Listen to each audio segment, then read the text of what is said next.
साथियों, अभी अमेरिका की ईरान के बाद में क्यूबा पर एक तीखी नजर है कि ऐसा क्या है कि अब अमेरिका ईरान के बाद क्यूबा के ऊपर भी अपना एक क्षेत्रीय प्रभाव जमाना चाहता है। और इस संकट को हम लोग क्यूबा वेनेजुएला संकट के नाम से जान रहे हैं।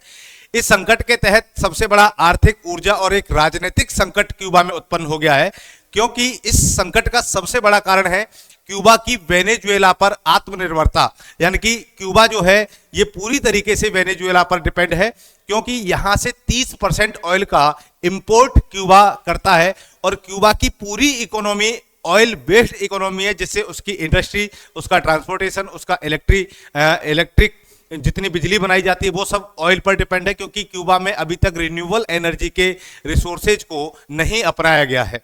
और दूसरा सबसे बड़ा इसका एक महत्वपूर्ण जो एक बिंदु आता है वो ये है कि ऑयल जो है वो क्यूबा की अर्थव्यवस्था का एक मुख्य बैकबोन है, एक रीढ़ है। और इसी के आधार पर अमेरिका ने अभी क्या किया है कि वेनेजुएला के ऑयल पर कड़े प्रतिबंध लगा दिए हैं और डॉलर में लेन देन को उन्होंने क्या कर दिया है, प्रतिबंधित कर दिया है।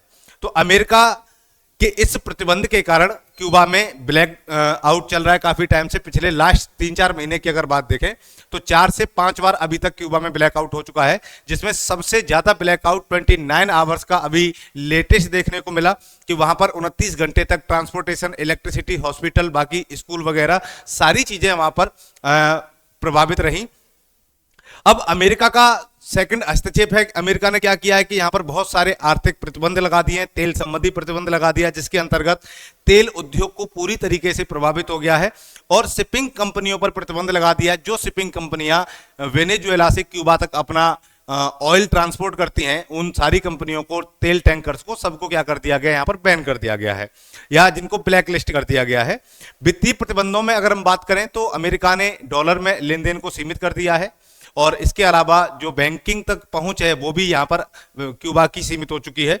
अब क्यूबा पर जो पुराने प्रतिबंध थे, जो कोल्ड वॉर के दौरान जो प्रतिबंध लगाए गए थे अमेरिका के द्वारा, वो सारे प्रतिबंध भी दोबारा से कड़े रूप से उनको सख्ती से लागू यहां पर अमेरिका ने किया है। अगर हम इनके परिणामों की बात करें कि भाई इसके क्या क्या परिणाम निकल करके अभी क्यूबा में आए हैं, तो उन परिणामों में सबसे बड़ा संकट तो यह है कि क्यूबा में इस समय बहुत बड़ा एक बिजली संकट उत्पन्न हो गया है, जिससे काफी लंबे समय से ब्लैकआउट की स्थिति से क्यूबा गुजर रहा है। दूसरा, क्यूबा के अंदर ईंधन की कमी आ गई और ईंधन की कमी से जो इंडस्ट्री, जो ट्रांसपोर्टेशन और जो इलेक्ट्रिसिटी वहां पर ऑयल के आधार पर बन रही थी, उसमें भी गिरावट देखने को मिली है।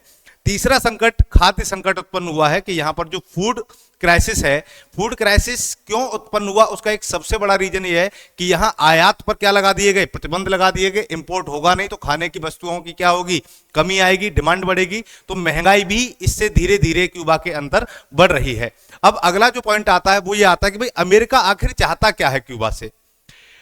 जैसे अभी ईरान के ऊपर अमेरिका ने क्या किया, प्रतिबंध लगाए बहुत सारी चीजों पर, और इजराइल के साथ में मिलकर के ईरान के ऊपर अटैक कर दिया और उस वॉर में वो डायरेक्टली इन्वॉल्व हो गया। लेकिन यहां क्यूबा के साथ में अमेरिका ऐसा नहीं करेगा। क्यों? क्योंकि ईरान के साथ में एक दिन के वॉर का जो खर्चा है अमेरिका का, वो 1182 करोड़ डॉलर के आसपास आ रहा है। तो एक स्थान पर जब अमेरिका पूरी तरीके से डायरेक्टली इन्वॉल्व है एक वॉर में, तो वो दूसरे वॉर में इन्वॉल्व नहीं होना चाहता। इसलिए ये आर्थिक तौर पर उन देशों के ऊपर वो प्रतिबंध लगा रहा है जिससे उन देशों की अर्थव्यवस्था अपनी जो मूल कंडीशन है उससे चरमरा करके क्राइसिस की कंडीशन में आ जाए।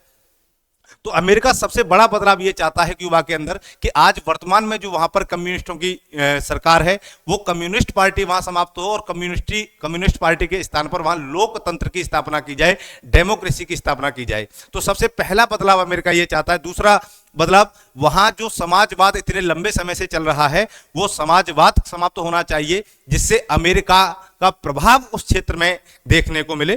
तीसरा, क्षेत्रीय प्रभाव अमेरिका अपना लैटिन अमेरिका में बढ़ाना चाहता है, ताकि अगर अमेरिका का यहां पर क्षेत्रीय प्रभाव बढ़ेगा तो रूस और चाइना का प्रभाव क्या हो जाएगा, कम हो जाएगा। तो ये सारे कंट्री किसके कंट्रोल में काम करेंगे, फिर अमेरिका के कंट्रोल में काम करेंगे और अमेरिका जो शर्तों को इन पर लागू करेगा, थोपेगा, वो सारी शर्तों का ये पालन करेंगे।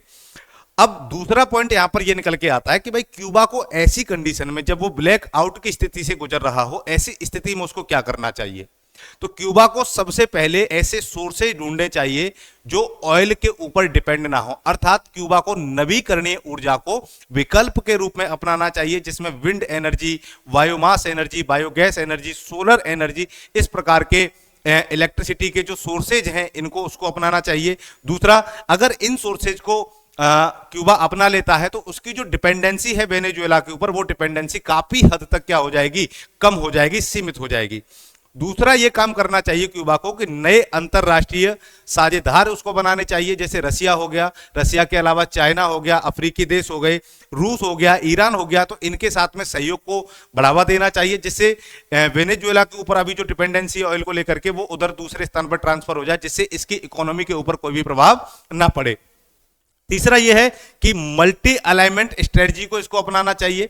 मल्टी अलाइनमेंट स्ट्रेटजी के अंतर्गत अफ्रीकी और एशियाई देशों के साथ में क्यूबा को इस समय अपने सहयोग को बढ़ावा देने की आवश्यकता है। और तीसरा, इसको इकोनॉमिक रिफॉर्म करने चाहिए, जिन इकोनॉमिक रिफॉर्म में सबसे पहले प्राइवेट सेक्टर को बढ़ावा देना चाहिए, छोटे उद्योगों को बढ़ावा देना चाहिए, लाइक एमएसएमई, इस टाइप के उद्योग, और जिससे ये जो उद्योग होते हैं ये क्राइसिस के समय पर देश की अर्थव्यवस्था को संभालने के मुख्य आधार माने जाते हैं। और एक ऐसी इकोनॉमिक स्ट्रेटजी को अपनाना चाहिए, एक ऐसे रिफॉर्म करने चाहिए जिससे क्यूबा में एफडीआई निवेश को क्या किया जा सके, आकर्षित किया जा सके। निष्कर्ष के तौर पर हम ये कह सकते हैं कि वर्तमान में क्यूबा में ऑयल संकट चल रहा है, बिजली संकट चल रहा है, ब्लैकआउट की समस्या है, राजनीतिक अस्थिरता वहां पर देखने को मिल रही है। तो अब निष्कर्ष के तौर पर देखा जाए तो क्यूबा ऊर्जा और व्यापार में डाइवर्सिफिकेशन को अपना ले, आर्थिक सुधार और अंतर्राष्ट्रीय सहयोग को बढ़ावा दे, इसके साथ में रिन्यूएबल एनर्जी और एग्रीकल्चर पर फोकस करे, और इसके साथ में ही डिप्लोमेसी के जरिए अपने तनाव को कम करे, तो इस संकट से क्यूबा उबर सकता है। धन्यवाद, थैंक यू।